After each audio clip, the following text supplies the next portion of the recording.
Repair అవుతుంది. నా వస్తువులు నీ రూమ్లో పెట్టేసా.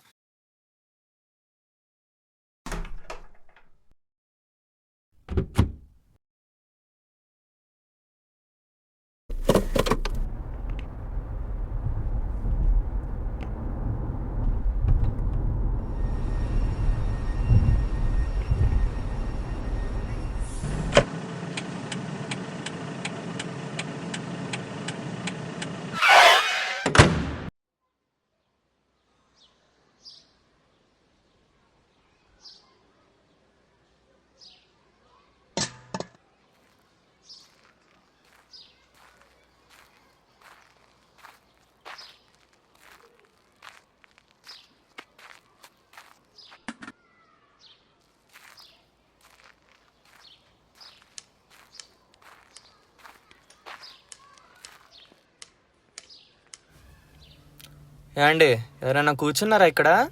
నేను కూర్చున్నాను. మీ పక్కనండి. ఎవరు లేరు. అయినా నేను కూర్చున్నానని నీకెలా తెలుసు? అంటే టిన్ను పడ్డ సౌండ్ వినిపించింది కానీ మనిషి అడుగుల చప్పుడు వినిపించలేదు. మీ పేరు? అర్జున్. ఏం చేస్తూ ఉంటారు? నీకెందుకయ్యా? అదేంటండి, నేనేదో మామూలుగా అడిగాను. అంత కోపం వస్తుందంటే ఏం చేయట్లేదనేగా. నీకెందుకు ఇవన్నీ?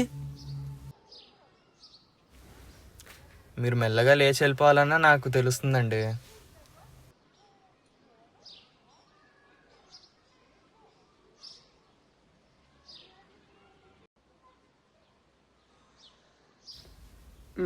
ఖాళీనే.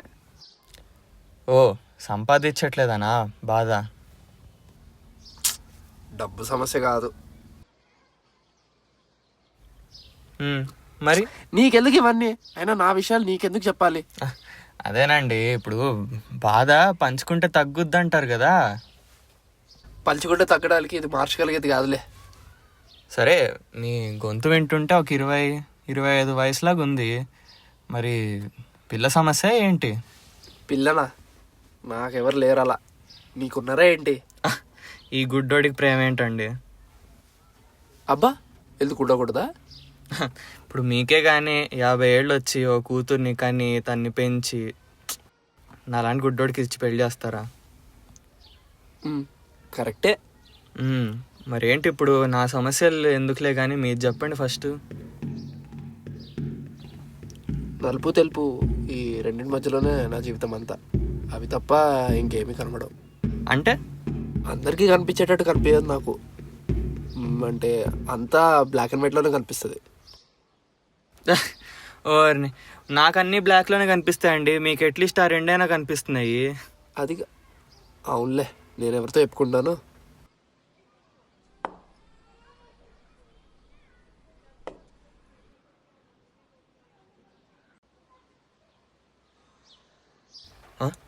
ఏంటండి ఇది? ఓ, కాకి నీకు లవ్ సిగ్నల్ పంపించింది. అమ్మని బా, ఇప్పుడు ఎలా అండి? నీకు అడుగుతా. ఇంకా నయం నీ చేతి మీద పడింది, లేకపోతే నీ వైట్ షర్ట్ పాడేది.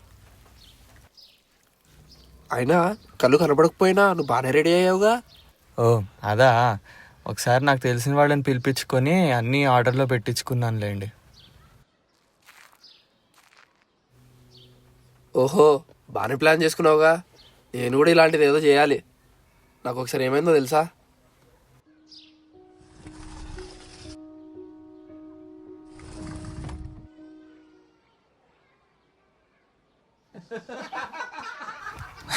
అర్రే, నువ్వేదో నవ్వుతున్నావు?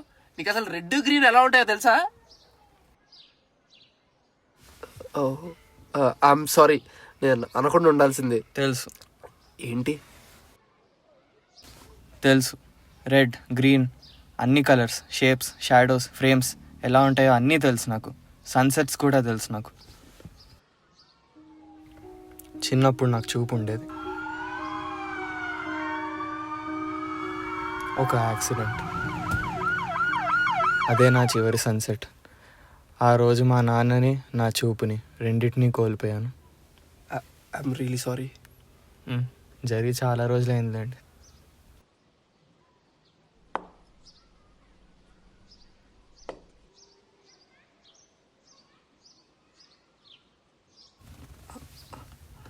ఎక్కడుంటావు? అదేనండి ఈ కాలనీలో స్ట్రీట్ నంబర్. అయ్యో ఏమైంది ఏమైంది ఏమైంది? దుమ్ము.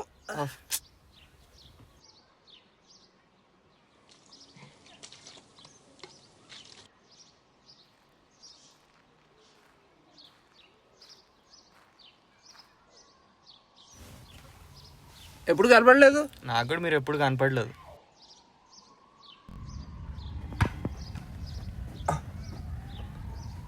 బాల్ మీ వైపు వస్తుందని ఎలా తెలుసు? వినిపించింది.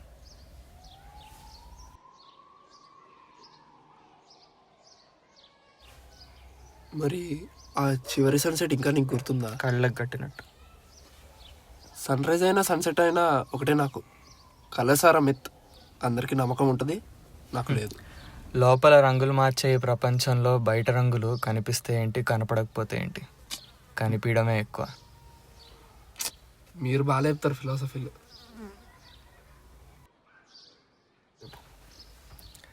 ఫిలాసఫీ అంటే గుర్తొచ్చిందండి, మేరీస్ పారాడాక్స్ ఎప్పుడైనా విన్నారా? వీళ్ళేదే. ఏం లేదండి. Imagine you are a person who stopped in room. చిన్నప్పటి నుండి ఆ రూమ్లోనే ఉన్నారు మీరు. ఆ రూమ్లో బ్లాక్, వైట్, మధ్యలో గ్రే షేడ్స్ అవే కనిపిస్తాయి, వేరే కలర్ ఏవి కనిపించవు. కానీ మీకు ఇంటర్నెట్ ఉంది ఆ రూమ్లో. You can see every bit of information about colours in that room. కానీ ఇమేజెస్ కనిపించవు. సో ఇప్పుడు మీకున్న ఇన్ఫర్మేషన్ని పట్టుకొని ఆ రూమ్ బయటకు వస్తే కలర్స్ కనిపిస్తాయా? కనిపిస్తాయి. సో ఇన్ఫర్మేషన్ బట్టి కలర్స్ కనిపిస్తాయి అంటారు. రెడ్ కనిపిస్తే రెడ్ అంటారు, గ్రీన్ కనిపిస్తే గ్రీన్ అంటారు. మరి అలా ఉన్నప్పుడు మీకు కలర్స్ కనిపించట్లేదని ఎందుకు ఏడుస్తారండి? ఇంటర్నెట్లో గూగుల్లో ఎతికితే ఆ వేవ్ లెంత్ దాన్ని బట్టి మీకు కలర్స్ కనిపిస్తున్నాయి అనుకోవచ్చు కదా. సరే కనిపించదు. ఒకవేళ కనిపించలేదు అనుకోండి, ఏ థింగ్ గురించి అయినా మనకు జస్ట్ ఫ్యాక్ట్ ఉంటే సరిపోదు. ఒక కాన్షియస్ ఎక్స్పీరియన్స్ ఒకటి అనేది. సరే సరే సరే సరే అదంతా కాదు. నేను ఆ రూమ్ నుంచి బయటికి రావాలి, కలర్ఫుల్గా వరల్డ్ని చూడాలి.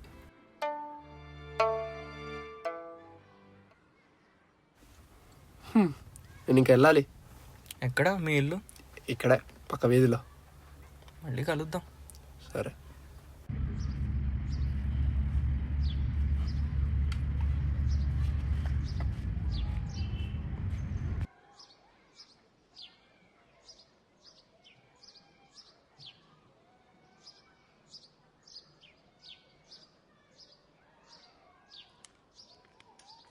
వీడియో కదా డార్లింగ్. ఎవరిది? నన్ను ఎందుకు పట్టుకున్నారు? పొద్దున్న నన్ను గుద్దేసి ఏం తెలియనట్టు నాటకాలు ఆడుతున్నావారా? గుద్దడం ఏంటండి? నాకు అసలు కళ్ళే కనిపించవు. నిన్న నన్ను పొద్దున్న గుద్దేసింది నువ్వేరా. నేను చూసాను, ఇదే కలర్ షర్ట్ రా నీది. అయ్యో, ఈ కలర్ షర్ట్ ఎంతో మంది వేసుకుంటారండి. నేను పొద్దున్న చూసింది ఇదే షర్ట్ రా, నాకు గుర్తుంది. ఇదే షర్ట్ రా నువ్వు వేసింది. నా కళ్ళు చూడు. అనా వీడు నిజంగా గుడ్డోడ్లా ఉన్నాడు. వీడు కాదురా, నీ చూసింది వీడినే. నిజంగా వీడైతే ఇంతలా ఎత్తుక్కోడన్నా స్పెక్స్ కోసం. పదన్నా పోదాం, పద వెళ్ళిపోదాం. వద్దన్నా పదన్నా, నేను చెప్తున్నా కదా. అయ్యో నా కర్రా. నీ కర్రీ ఇక్కడ ఎందుకు పడింది? మళ్ళీ వచ్చేసారా మీరు? ఏ జాగ్రత్త చూసుకోవాలమ్మా, రెండు పక్కలు చూసుకొని నడవాలి. నీకు కనబడకపోయినా బాగానే తెలిసిపోతాయి కదా అన్నీ.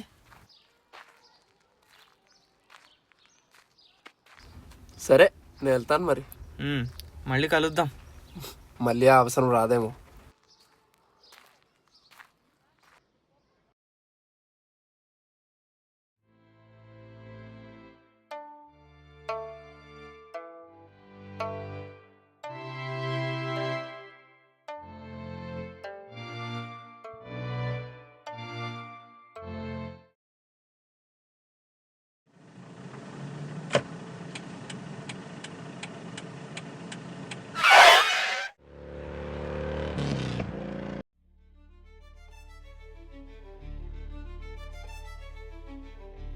కొన్నిసార్లు కొందరిని చూసినప్పుడు మనలో మనకి తెలియకుండా గూఢంగా ఉన్న భావాలు, ఆలోచనలు, జ్ఞాపకాలు, వ్యక్తిత్వాలు అలల్లాగా మారి తీరం మీద భద్రంగా ఉన్న మనల్ని హోరెత్తే చీకటి సముద్రంలోనికి లాక్కెళ్తాయి. బైక్ మీద ఉన్న వ్యక్తిని చూసినప్పుడు నేను కూడా గాలకి లొంగిపోయాను.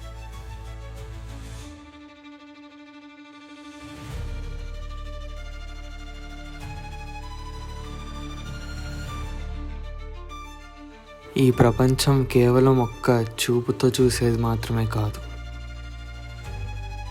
మరి ఆ చివరి సన్సెట్ ఇంకా నీకు గుర్తుందా?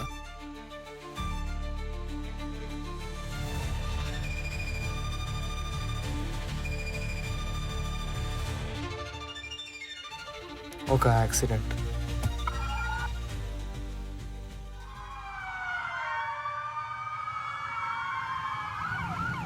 మీరు అర్జున్ బ్రదర్ కదండి, ఒకసారి లోపలికి రండి, అర్జున్ గురించి మాట్లాడాలి. లాస్ట్ ఇయర్ అర్జున్కి యాక్సిడెంట్ అయిందని విన్నాను. ఓకే, యాక్సిడెంట్ గురించి ఎందుకు అడుగుతున్నానంటే ఇలా అర్జున్ వింతగా ప్రవర్తించడానికి కారణం యాక్సిడెంట్ అయి ఉండొచ్చు. దగ్గరగా ఉన్న వాళ్ళు మనకి చనిపోయినప్పుడు బాధ ఎలా హ్యాండిల్ చేయాలో తెలుసు, కానీ అర్జున్ చిన్నపిల్లాడు అవ్వడం వల్ల తనకి వాళ్ళ నాన్న చావు ఎలా తీసుకోవాలో తెలియలేదు. అందుకే తను ఒక్కడే అలా ఆడుకుంటూ అలా వింతగా ప్రవర్తిస్తుండొచ్చు. ఆ స్ట్రెస్ వల్ల తన మైండ్ ట్రామాకి గురై ఒక సైకాటిక్ PTSDని డెవలప్ చేసుకున్నాడు. సులభంగా చెప్పాలంటే లేని వ్యక్తులను ఊహించుకున్నట్టు. ఈ వ్యక్తులు ఎవరైనా అయి ఉండొచ్చు, రోడ్డు మీద వెళ్ళేటప్పుడు చూసే వాళ్ళు అయి ఉండొచ్చు, లేదా ఇంకెవరైనా సినిమాలో ఉన్న వాళ్ళు అయి ఉండొచ్చు, ఎవరైనా అయి ఉండొచ్చు. మనకి ఆ పాత్రలు కనిపించవు, కానీ అర్జున్కి మాత్రం తను నిజంగానే ఉన్నారు అనుకొని ఊహించుకుంటాడు. దీని గురించి మనం ఏం చేసేది లేదు, just hope for the best.